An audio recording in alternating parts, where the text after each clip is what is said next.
Tidak semua anak muda milenial zaman now yang mau menekuni usaha penggemukan sapi. Karena selain harus menguasai wawasan dan ilmu pengetahuan yang cukup, mengenai peternakan juga dibutuhkan kesabaran, kerja keras, dan pantang menyerah.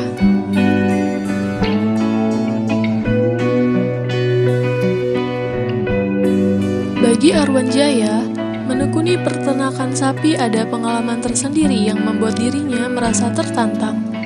Mulai dari pencarian bibit sapi yang bagus, pengolahan pakan, pemeliharaan kesehatan ternak, hingga pada aspek pemasarannya, dia pelajari secara cermat.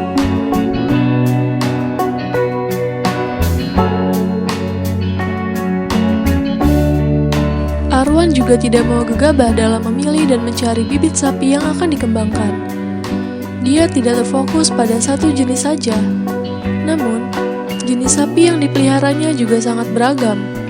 Ada jenis sapi Simentas, Limousin, Brahman, dan sapi lokal.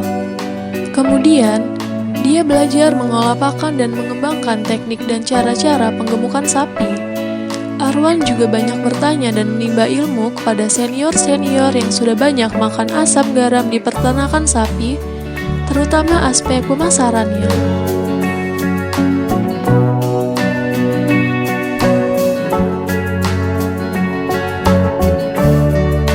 Arwan Jaya mengakui, awal usaha penggemukan sapinya dimulai dengan membeli 3-4 ekor sapi. Lambat laun budidaya peternakan sapi yang sudah dirintis selama 2 tahun ini jumlahnya sudah mencapai 20 ekor sapi. Kandang penggemukan sapinya berada di Desa Tangkit Batu, Kelurahan Muara Putih, Kecamatan Natar.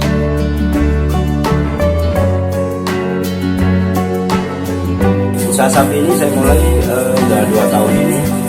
Saya coba untuk penggemukan sapi, walaupun banyak problem-problem yang saya hadapi pertama kali.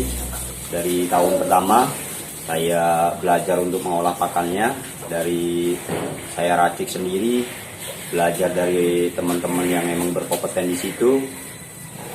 Dari beberapa jumlah sapi saya awali sekitar 8 ekor. Sekarang sapi saya itu sekitar 20 ekor. Nah, itu saya rakit makanannya sendiri. Jadi menggunakan bahan-bahan yang memang saya racik sendiri. Dari makanan pokoknya itu rumput, itu udah pasti kita ada. Yang kedua itu bungsu sawit, terus onggo itu yang paling kita butuhkan, terus dedak, kulit kopi, dan tambah vitamin-vitamin lainnya.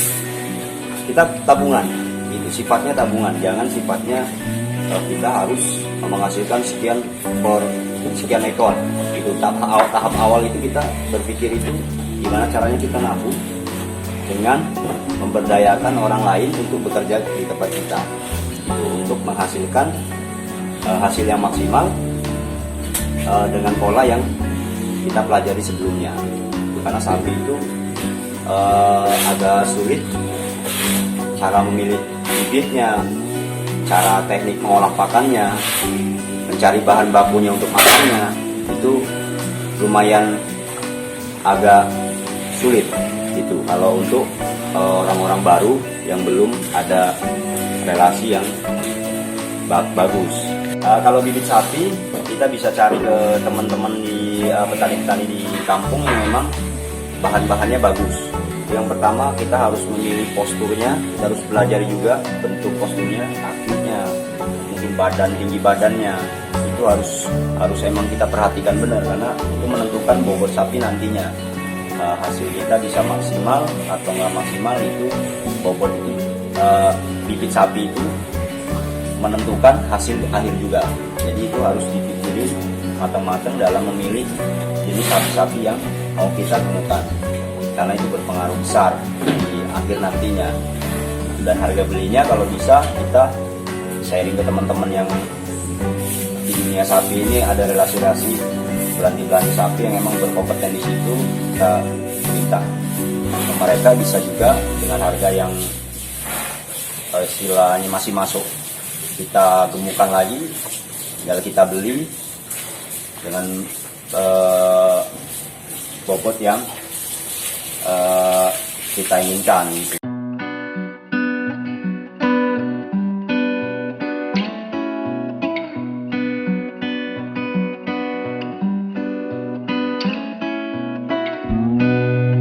Arwan mengaku dirinya sangat menikmati sekali usaha penggemukan sapi, hingga akhirnya sekarang ini menjadi semakin berkembang. Bahkan, dia sendiri merasa tertantang untuk mengembangkan budidaya sapinya supaya semakin besar. Nah, kalau untuk pemasaran, sementara ini kita masih ngincer momennya paling momen Idul Fitri, momen Idul Adha. Masih proses untuk pemotongan, kita mau buat gimana nanti cara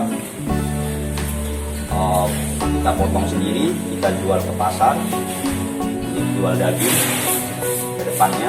Untuk sementara ini kita masih main lokal dulu, momen-momen Idul Fitri dan Idul Adha. Kalau untuk kirim-kirim ke Jakarta kita masih dalam proses, tapi mungkin tahun depan kita udah mulai kirim ke Jakarta. Sapi itu kendalanya yang pertama itu pemasaran, itu lumayan sangat susah. Kenapa? Karena relasi kita masih belum jauh. Kalau pemula-pemula seperti kita itu butuh relasi yang banyak untuk menjual sapi-sapi kita yang gemuk. Terus kita untuk pemasaran juga kalah sama sapi-sapi yang memang dari Australia, sama pitot-pitot yang emang sapinya ribuan. Tapi teman-teman semua nggak perlu khawatir, karena kita masih punya peluang banyak juga untuk jual ke pemotongan-pemotongan lokal di Bandar Lampung atau di daerah lain, untuk membeli sapi-sapi kita yang emang gemuk, dan harganya juga mereka relatif ikutin harga-harga feedlot.